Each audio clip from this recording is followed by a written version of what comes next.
Saludos, humanos bellos y a los demás también. Soy el enseñante Ronald Contreras y les doy la bienvenida a Diversión con Noxis, episodio 8, parte 2. Y bueno, este episodio trata sobre exopolítica, que sería nuestra relación con los de afuera. Habíamos quedado en la historia a los comienzos de la historia de Hiperbórea. Estaríamos hablando más o menos de hace unos 360.000, 330.000 años atrás. Y hay un detalle que se me fue en el capítulo anterior, que era cuando estaba hablando sobre Tiamat. Bien, los Anunnakis toman este planeta que estaba posterior a Plutón, le ponen unas turbinas, le cambian la órbita y sucedió que el planeta comenzó a viajar un poco más rápido de lo normal y eso hizo que una de sus lunas comenzara a distanciarse un poquito en relación a lo que hubiera sido la órbita normal de esa luna, por lo que prácticamente la luna venía siguiendo al planeta en, una, en un fenómeno muy parecido a lo que sería la cola de un cometa. Y en una de esas vueltas pasó muy cerca de Tiamat y esta luna llamada Marduk, en honor al padre de An, se desprende y choca con Tiamat y lo destruye, volviéndolo el cinturón de asteroides. Mucho tiempo después, aquí hay que entender que la distancia temporal entre la cuarta dimensión y la nuestra son 600 millones de años. Así que los saltos temporales de lo que va sucediendo es del orden de los miles de años, por ahora. Después va bajando la cuota. Eh, y los humars, o patals, como les digo yo, los felinos, eh, se proponen a empezar a hacer este proyecto de los planetas Arcas para recuperar a las razas perdidas a través de sus formas primitivas, que no sería otra cosa que dejarlos evolucionar. Vamos a ver, usemos un ejemplo, el tigre de Bengala. El tigre de Bengala está casi en extinción. Los tigres ya han pasado por todo lo que pueden llegar a aprender aquí, así que lo que va a suceder ahora cuando ellos se extingan es que su genética va a ser tomada y va a ser sembrada en un planeta especial para ellos. Y al igual como en algún momento nosotros andábamos en cuatro patas, esos tigres en algún momento se van a levantar y se van a erguir en dos y van a comenzar a hacer una civilización similar a la nuestra. Eh, no recuerdo el número exacto, pero debe haber sido entre o 16 o 32 la cantidad de patals que sacrificaron su alma para darle un alma a la Tierra, a esta recreación de Tiamat.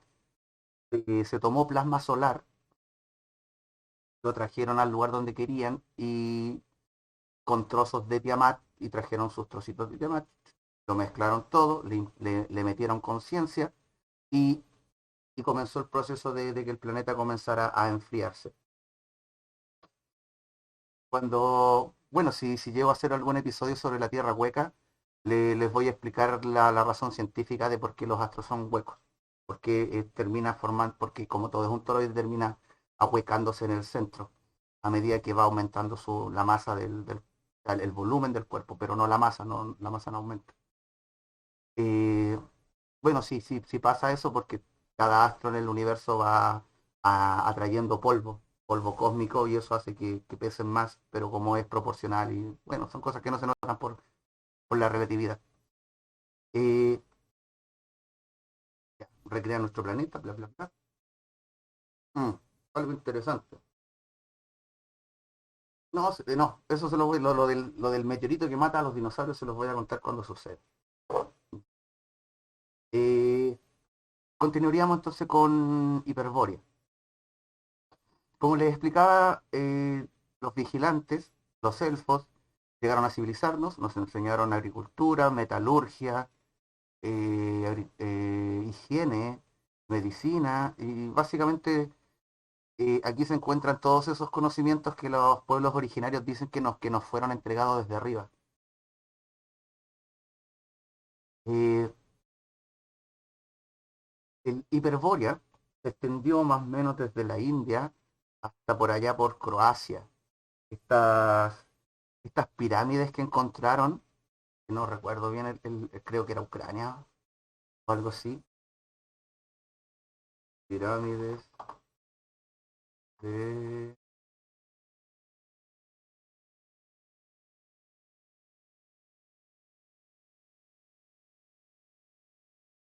Pirámides de Crimea, Ucrania.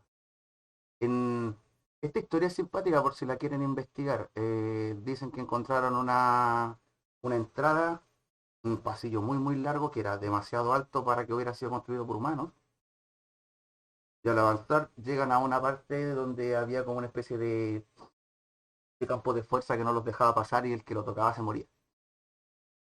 Uno de los que estaba ahí reconoció algunos de los símbolos y le pareció que un amigo de él, lingüista, pues quizás podría hacer algo con eso y efectivamente el chico vino y descubrió cuál era el mecanismo y desactivó el campo y al entrar se encontraron 8 mesas o lo que parecían ser mesas gigantes y estas mesas al tocarlas proyectaban hologramas.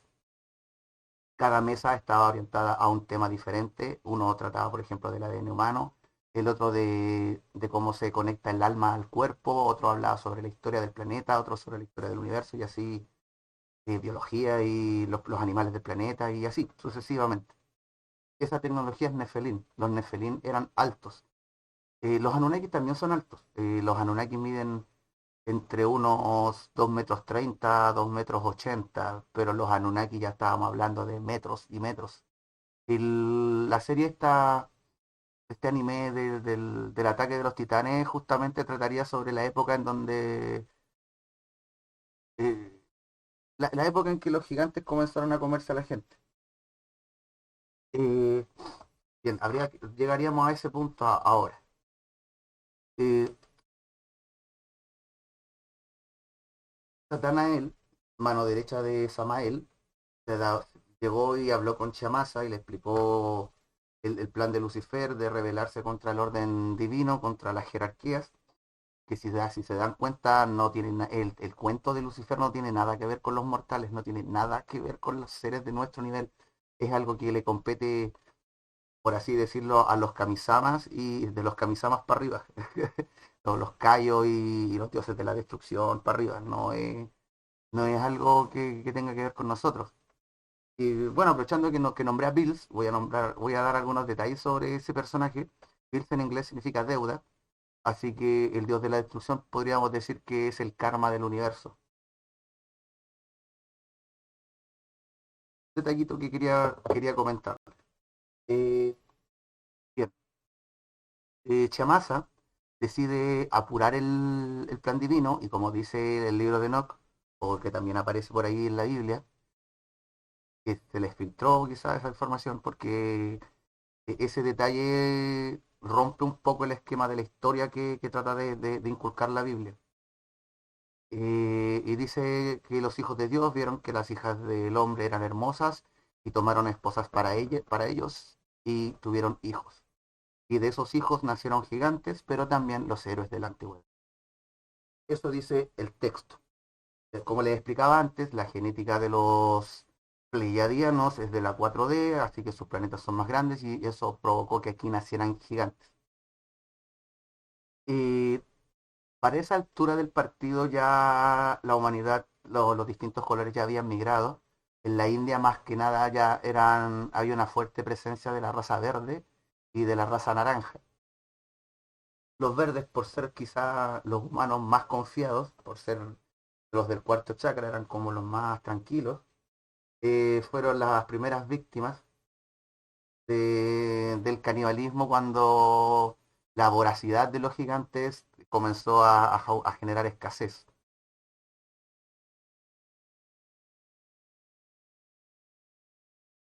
Bien. Y los hijos de los elfos, que si se fijan también en las leyendas está este detalle de que si un elfo se mete con un humano pierde la inmortalidad. Y el hijo que nace es un monstruo, es una atrocidad, sería un orco, un troll. Y los trolls no serían otra cosa que un gigante caníbal.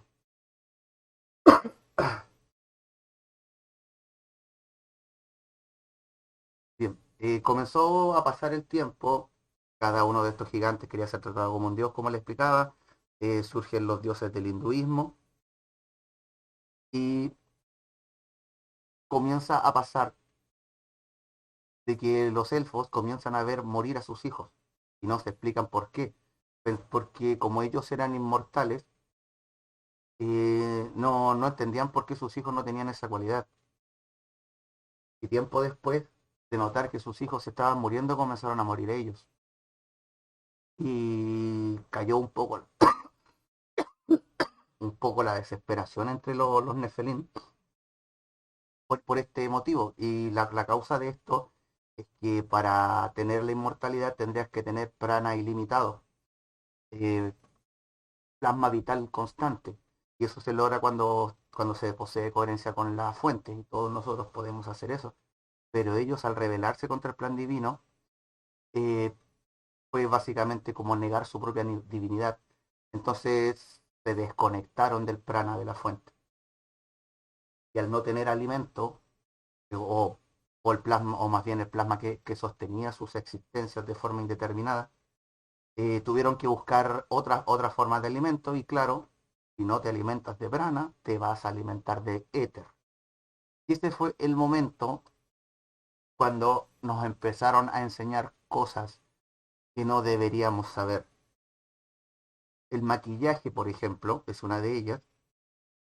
El maquillaje exacerba lo que provoca reflejos instintivos en nosotros, reflejos que vienen desde cuando éramos más animalitos.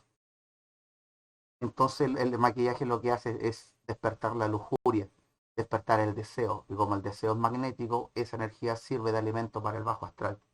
También enseñaron esto de hacer sacrificios y muchas formas, métodos y artefactos de cómo comunicarse con ellos, ya que a medida que comenzaron a morir, comenzaron a caer de densidad.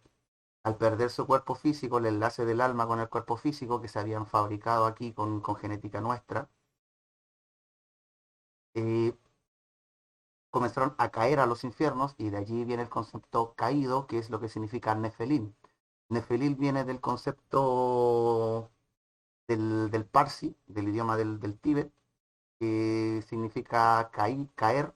Entonces, Nefelim sería caídos.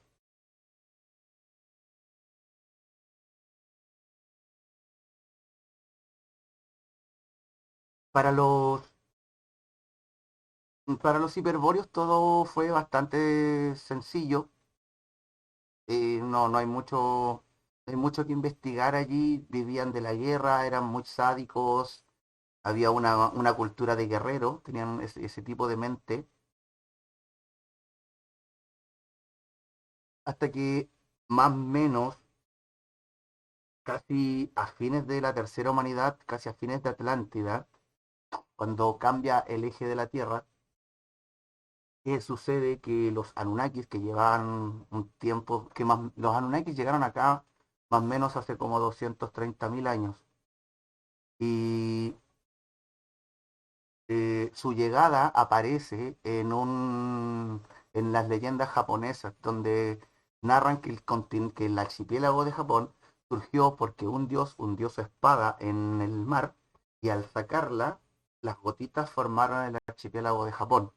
Ese fue el momento en que la nave nodriza Anunnaki llegó y se metió al mar y llegó al subsuelo marino y se enterró en el subsuelo. Y el sedimento que soltó, el material que soltó, terminó formando el archipiélago de Japón. Debajo de Japón hay un sistema complejísimo de unas especies de túneles de vacío por el que viajan trenes magnéticos y que están al vacío para evitar la fricción, porque viajan tan rápido que si no estuvieran al vacío generarían demasiado calor y la gente que va adentro se calcinaría. Y bueno, hay un sistema de túneles internos en la Tierra que conecta a todos los lugares del mundo, pero eso ya es bastante secreto. Ese sistema está por debajo de las ciudades subterráneas.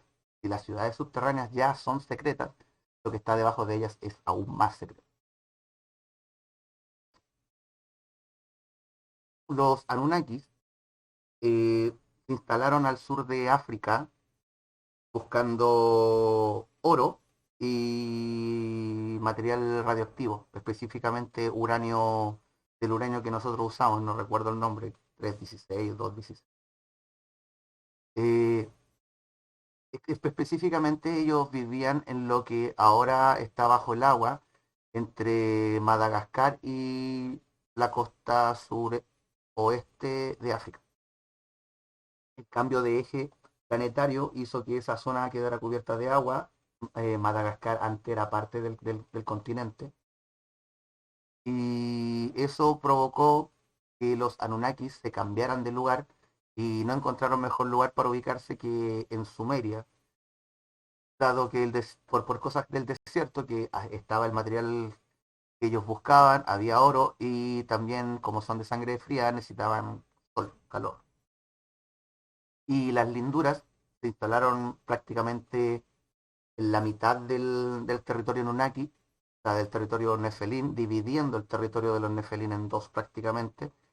Y más o menos por eso el Mahabharata, no, miento, el Bhagavad Gita, que sería el poema que Krishna le recita a Arjuna para convencerlo de que se sume a la guerra, porque a él lo quieren mucho y mucha gente lo seguiría si él se une al ejército. Y Arjuna le decía que no podía hacer eso porque el otro bando son sus primos, son sus hermanos, son sus tíos, son sus cuñados, porque toda esa zona era la misma gente, era la misma familia, eran las mismas familias. Y los Anunnakis provocaron que hubieran dos bandos entre los que adoraban a los Nefelim y los que adoraban a los Anunnakis.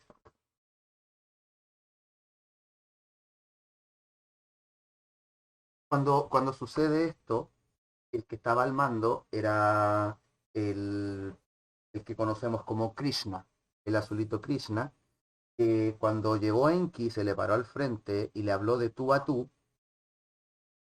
La única forma de explicar esta insolencia era que Enki también fuera Krishna, que fuera una otra personalidad de la suprema personalidad de Dios, y que por esa razón le pudo contestar y dialogar con él y le dio la pelea filosóficamente. Y por esto probablemente el Brahma sea Enki. Eh, Anadna era la generala de Enlil y ella comandaba los ejércitos y por eso Shiva tiene una, no miento, Vishnu tiene una connotación femenina, a ella la llamaron Vishnu y Enki sería el otro personaje o el sostenedor. Armando esta trinidad más la suprema personalidad de Dios, estarían armando este taller de iniciar de la conciencia, que tuvieron que hacerlo así porque este tipo de conocimiento nos lo entregaron los vigilantes cuando eran buenos. Entonces, para poder manipularnos, tuvieron que tomar esos mismos conocimientos y transformarlos y trastocarlos un poquito, porque ya no nos podían robar ese conocimiento, lo único que podían hacer era retorcerlo para llevarlo a lo que ellos necesitan, que es algo muy similar a lo que ha pasado con la religión.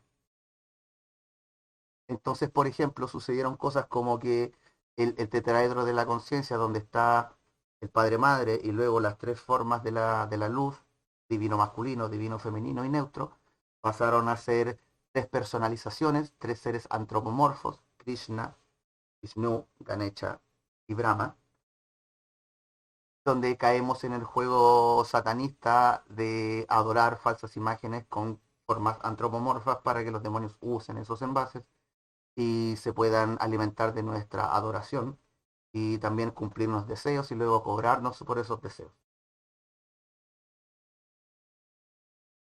Y de hecho nos lleva al tema de las mandas, esto de pagarle con dolor físico a un santo, porque un santo necesitaría tu dolor físico, no se sabe, nadie se lo pregunta. Bien,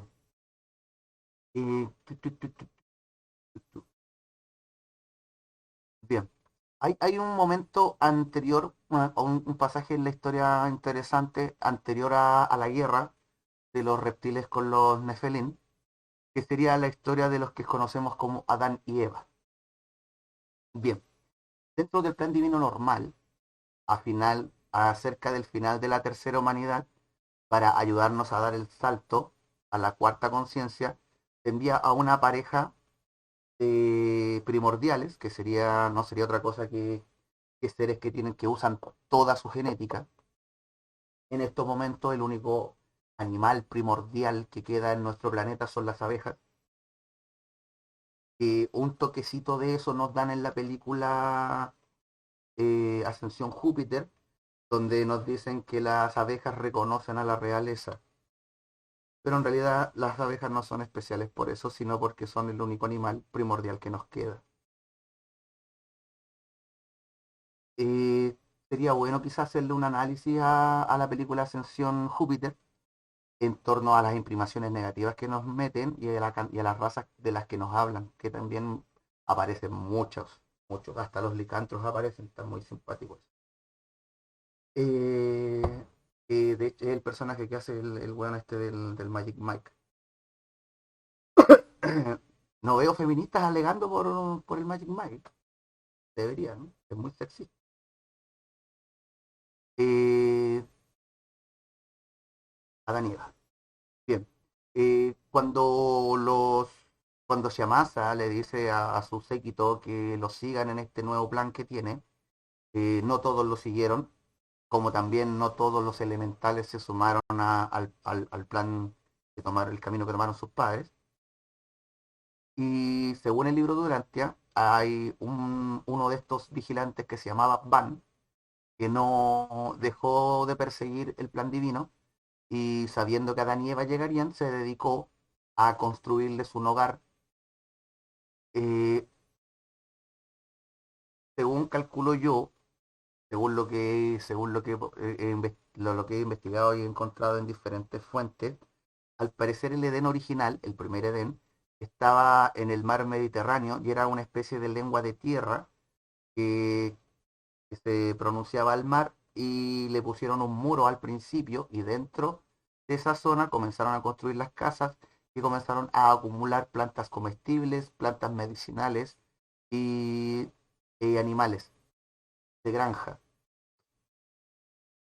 Entre las plantas que habían estaba el mítico árbol de la vida, que no sería el símbolo del árbol de la vida, que sería el toroide, sino que sería un árbol real, que aparece aún en la mitología china. Este árbol daba un fruto que es como un durazno grandote, medio rosado, y este árbol, eh, el fruto del árbol, tenía tanto prana, estaba tan cargado de plasma vital, que al comerlo te sanaba y hasta te rejuvenecía. Recuerden este detalle porque es importante en la historia. Bien, pasó que llega Adán y Eva. Adán era biólogo, no, botánico, biólogo, no, biólogo, botánico. La Eva era bióloga. Y los adanitas, a todo esto, eh, Pan tenía la ayuda de un humano, de uno de nosotros, que según el libro Durante se llamaba Amadón, y gracias a Amadón, que intercedió con la gente, logró tener mano de obra y el apoyo como para hacer esta empresa tan, tan gigante como construir una ciudad para millones de personas. Eh, lo logran, Adán y Eva llegan.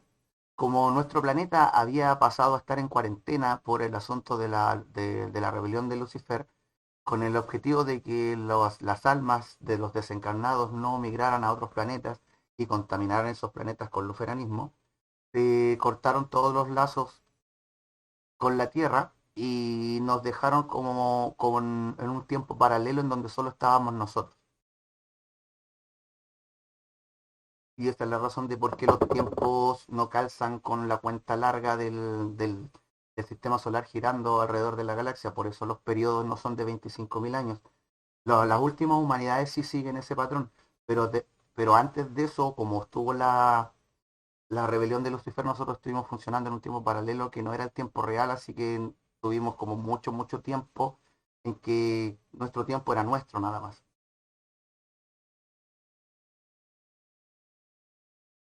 Eh, eh, como estaba este asunto de la cuarentena, Adán y Eva fueron traídos aquí a través de un transporte seráfico, que sería algo así como Whis transporta a Bills viajando en un haz de luz, y fueron traídos por Maquiventa Melchizedek, que sería un ángel de la orden Melchizedek, que son los ángeles de emergencia, son ángeles para casos especiales. Cuando él llegó, se da cuenta de que Atlántida no tenía un logos, no había un tercer logos a cargo de Atlántida, y él comenzó a hacer ese trabajo, pero voy a profundizar en eso cuando lleguemos a Atlántida. Lo que les quiero contar ahora es más o menos el drama que hubo entre los Nefelín y los Adanitas.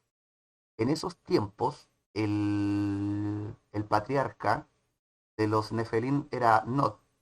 Por eso el texto de la Biblia dice, y Caín mató a Abel y se fue a vivir a las tierras de Nod. Nod era el patriarca de los Nefelín en ese tiempo, que podríamos denominar noditas también. Nod fue el padre de Enoch. Enoch fue el padre de Cano, Cano fue el padre de Caín y Caín fue el padre de Tual-Caín.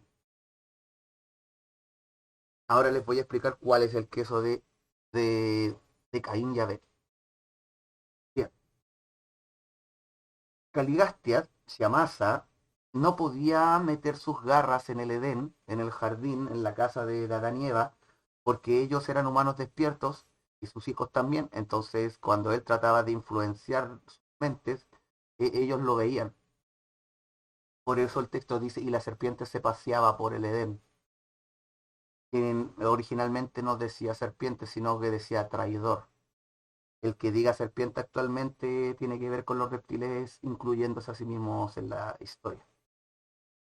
Eh, Así que Tiamasa se valió de otro personaje, un general nodita llamado Serapatatian, que sinceramente quería la paz entre los noditas y los adanitas.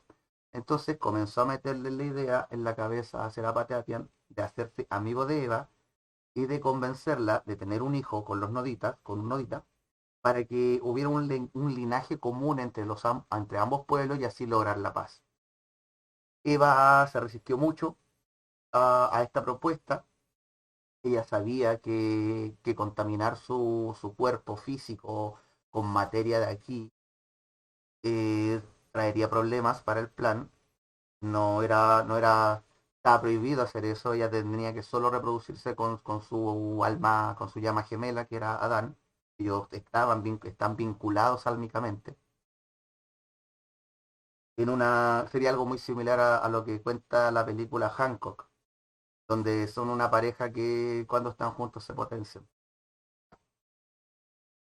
y son inmortales, claro, cuando están juntos son inmortales. Pues pasó que Serapatatian logró convencer a Eva, le trajo a un nodita bien cototo, a Cano.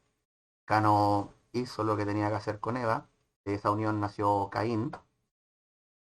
Y bueno, Caín por parte de los adanitas fue un tanto despreciado porque poseía la sangre de los caníbales, la sangre de los asesinos, así que él estaba marcado. Es muy probable, esto no lo he confirmado, pero es muy probable que la nariz en gancho sea un rasgo nefelín y esa sea la marca, lo que llaman la marca de Caín, la nariz de judío que le llaman, eh, indicaría una geometría en el esqueleto con tendencia a la oscuridad. La gente que tiene la nariz respingada tiende a ser más confiable que la gente que tiene la nariz caída. Detallitos de la morfología humana. Eh, los noditas eh, no, no pescaron esto de la paz a través de un linaje común. Decidieron irse, tomar la perspectiva de me ensuciaron la sangre, pero en realidad lo que querían era atacar el Edén, por más que nada por la falta de alimento que ya estaban sufriendo. Querían robar las plantas, los animales y en especial el árbol de la vida. Así que usaron este episodio como excusa para atacar el Edén. Adán toma la decisión de irse porque él no vino a hacer la guerra, él vino a iluminar nuestro ADN, así que decide marcharse y con el sudor de sus manos y de su frente, como cuentan los textos bíblicos, construyó un nuevo Edén que se presume estaba entre el Éufrates y el Tigris, como presumen los científicos que estaba donde estaba el primer Edén, pero es el segundo en realidad. Y cuando logran arreglar su problema marital con Eva, tienen un nuevo hijo, y ese nuevo hijo fue Abel. Y más o menos por eso sería importante en la historia Caín y Abel. Caín sería el último hijo que nació en el primer Edén, y Abel sería el primer hijo que nació en el segundo Edén. Y más o menos para esa altura, los adanitas superaban el millón de miembros, más o menos. No eran cuatro personas en el... Eh, Dado que Eva se contaminó con materia, perdió la inmortalidad y alcanzó a vivir por ahí por 900 o 1000 años más. Y al igual que Adán, cuando fallecieron, el ángel Melquisedec abandonó su puesto como tercer logos de Atlántida y recuperó sus almas y se las llevó al planeta administrativo de nuestra zona del sistema. Que, para ser sincero, no recuerdo el nombre. Jerusalén, si no me equivoco, es el nombre que usan en el libro Durante. Algo, ah, esta parte se pone interesante. Cuando Caín se va a vivir con los noditas, tuvo que partir desde cero, era prácticamente paria, así que comenzó en el nivel más bajo del ejército, y si bien no era tan salvaje y aguerrido, tan corajudo y guerrero y con instinto asesino como sus congéneres, que eran 100% Saiyajin malvados, eh, gracias a su inteligencia humana, logró progresar en las cadenas de mando y logró llegar a tener una buena posición. Llegó a ser un general, no digamos que respetado, sino que lo dejaban ser, más que nada, porque siempre tuvieron el recelo con él. Eh, y llegó un momento en que, en una bola muy parecida a supuestamente la tripulación que le dieron a Cristóbal Colón, hicieron algo muy parecido con Caín y el resto de los que ellos consideraban parias por no ser tan asesinos y sanguinarios como los demás, y los envían a conquistar América. En un plan donde básicamente preferían que los hueones perdieran a que realmente conquistaran la zona a los que los mandaban, querían deshacerse de ellos. Y así es como ellos llegan a América. Los Olmecas fueron los primeros en tener contacto con ellos y luego las demás comunidades que surgieron desde Lemuria, que pueblan, que serían los pueblos originarios de Sudamérica y Australia. Que si se fijan hasta el momento hay cosas que no les he contado todavía porque el problema que tenemos con Hiperborea es que se extendió durante 3 humanidades. No debería haber sido así. Debería haber terminado el cuento de lo que sucedió en Hiperborea y de ahí debería haberles podido contar lo de Lemuria. Pero debido a la rebelión de Lucifer no pasó lo que debería haber pasado. Bien, Caín llega acá y le preguntan cómo se llama y se presenta como Caín. Y como acá la costumbre era primero nombrar al padre y luego a ti, la gente de acá comenzó a llamarlo Inca, asumiendo que In era su apellido y que Ka era su nombre. Entonces lo decían al revés, Inca. Y claro, de allí viene el origen de Machu Picchu y los incas. La, la escalera gigante jamás fueron terrazas de cultivo, son escalones para los gigantes, así literalmente. En Tiahuanaco lo mismo, también el territorio de ellos, construcciones de los gigantes. Si uno los arqueólogos ridículamente sacan sus propias conclusiones cuando visitan un lugar en vez de preguntarle a la gente de allí cuáles son las leyendas o cuál es la explicación que tienen para eso. Periodistas lo hicieron, no los arqueólogos, y los periodistas recibieron la información de que efectivamente gigantes construyeron eso. También hay relatos de los soldados españoles cuando llegaron a la conquista de haber sido atacados por gigantes. Tenemos también a Lincoln, el presidente Abraham Lincoln, que estuvo obsesionado con el tema de los gigantes y que nos ensuciaron un poco ese tema con la película Lincoln Cazavampiros, ya que no tenía, es lo que él se dedicaba a la zoocriptología. Y los vampiros son un personaje ficticio teóricamente. De hecho, los vampiros vienen de otra criatura que se llama Upir, que es más semejante a un reptil chupasangre. Y son cosas a las que llegaremos más adelante cuando toque hablar sobre la dinastía negra, los merovingios.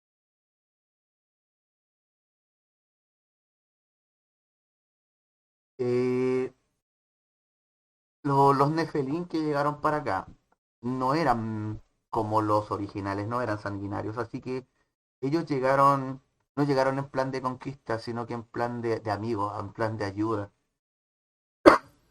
Y hubieron grandes avances en las culturas de aquí gracias a la intervención de los Nefelín buenos. Eh, También está ya la leyenda de de los gigantes pelirrojos caníbales con los que peleaban los indios Sioux. Esos no son los mismos de los que le estoy hablando ahora.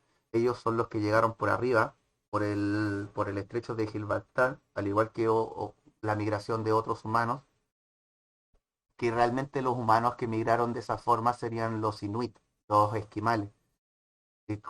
Antes les explicaba que los asiáticos se fueron para la zona totalmente sacia y de allí mismo se fueron por el estrecho de Gibraltar y por eso los inuit son achinaditos, por eso tienen rasgos orientales, porque pertenecen a la raza amarilla. De hecho, los inuit son bastante simpáticos porque tienen una alta cantidad de sangre amarilla, desde la raza original amarilla, también una gran cantidad de sangre adanita, que por eso son más morenitos y no tan amarillos. Sería interesante que estudiaran la genética de los inuit porque allí se esconde la genética de Adán. Bien, continuemos.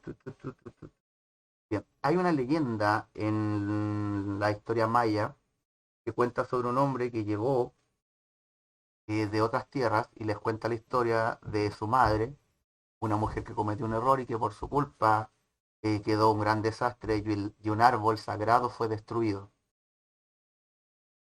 Y él explica que él mismo es un bastardo y que por la culpa de él fue más o menos todo el queso que hubo.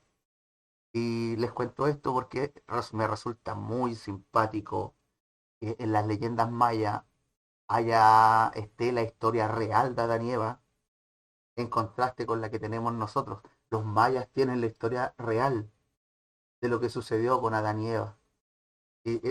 Para mí eso es sorprendente. Bien, hoy voy a tratar de terminar más o menos la historia de Hyperborea. Eh,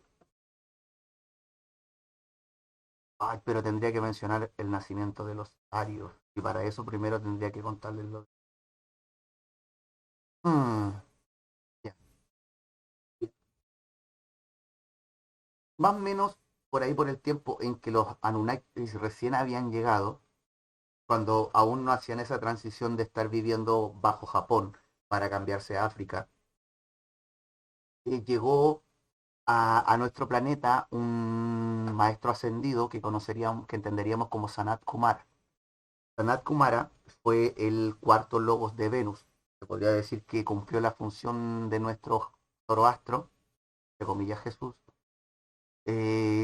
La misión que él hizo acá, que Sanat Kumara la hizo en Venus, y había regresado a visitar el planeta porque habían llegado a la etapa de la sexta humanidad de Venus. Ese es el momento en que somos visitados por nuestro cuarto logos por segunda vez. A la quinta humanidad no le toca eso. Eso va a ser para la sexta, cuando realmente merezcamos hablar de tú a tú con él. En nuestro caso fue el propio espíritu del universo el que jugó ese papel.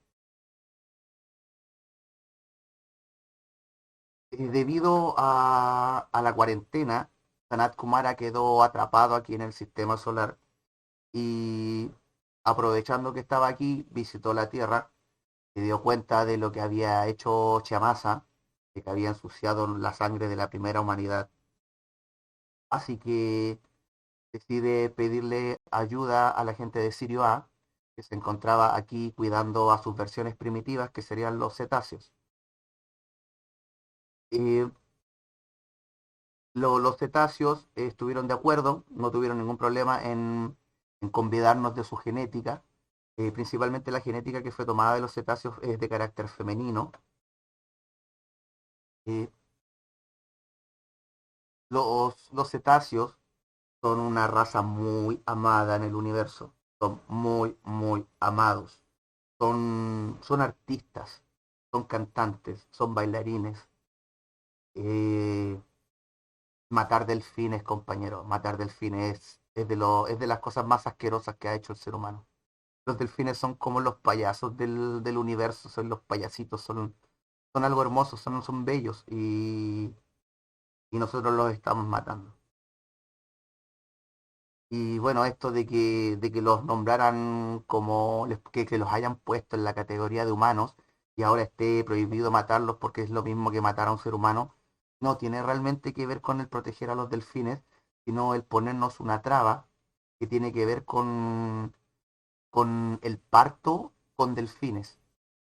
Hace un par de décadas se descubrió que el ser humano debería parir en el agua. El parto es mucho menos doloroso en el agua. Otro detalle importante es que el 98% de los partos no necesitan asistencia médica.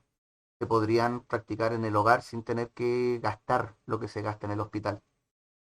Otro detalle más sería esto de que como el tiempo es dinero, cuando nace un bebé le cortan el cordón automáticamente como si fuera como si se estuviera produciendo en una fábrica y corto el cordón, que venga el otro, corto y que venga el otro, cuando en realidad el cordón umbilical debería ser cortado cuando se ve que el cordón ya no posee vida, cuando se pone plomo, cuando ya no hay irrigación.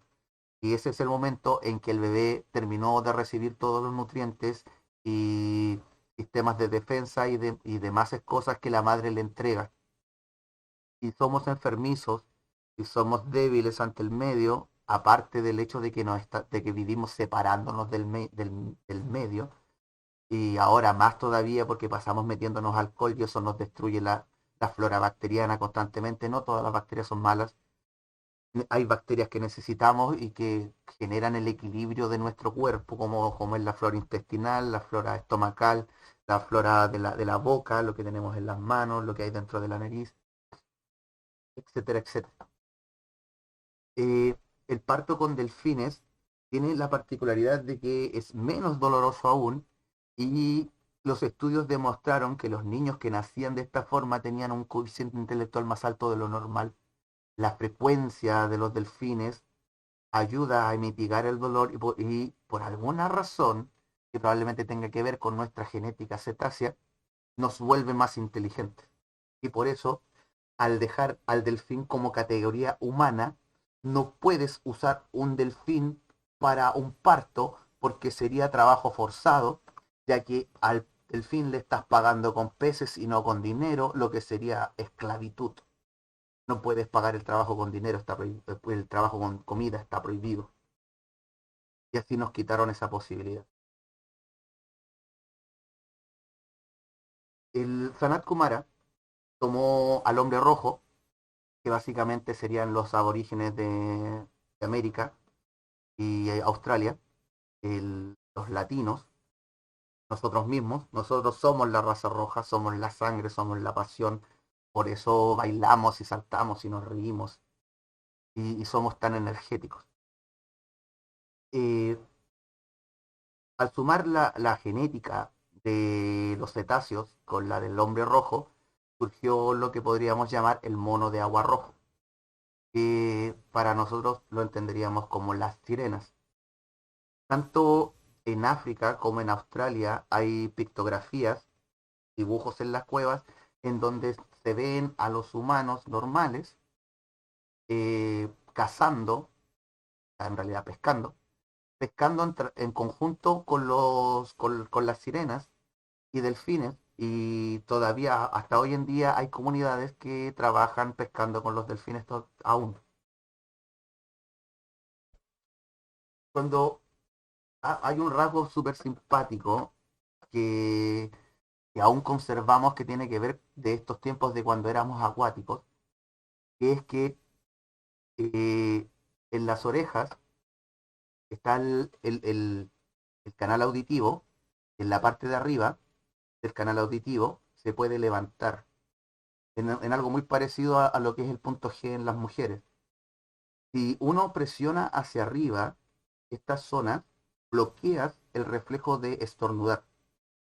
Y esto es así para que cuando estás debajo del agua, estas cositas que se mueven floten para arriba y no puedas toser debajo del agua porque toser debajo del agua te podría matar. Si toses debajo del agua, tragas agua y te ahogas. Entonces tenemos este mecanismo para evitar ahogarnos de esta forma, que es, como les digo, un rasgo de cuando éramos acuáticos.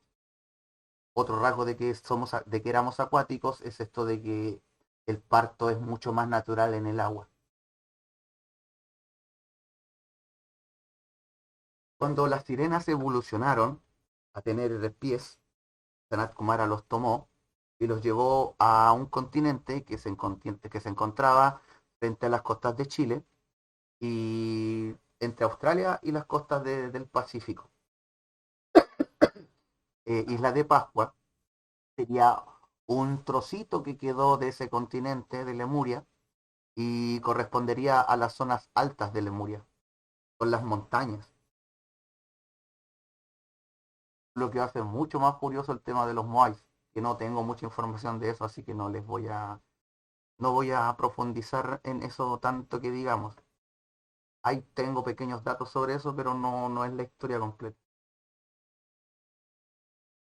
La gente, Sanat Kumara le enseñó a la gente de Lemuria la segunda conciencia, que sería el yo interactúo. Así que nos enseñó la forma correcta de interactuar con nuestro medio.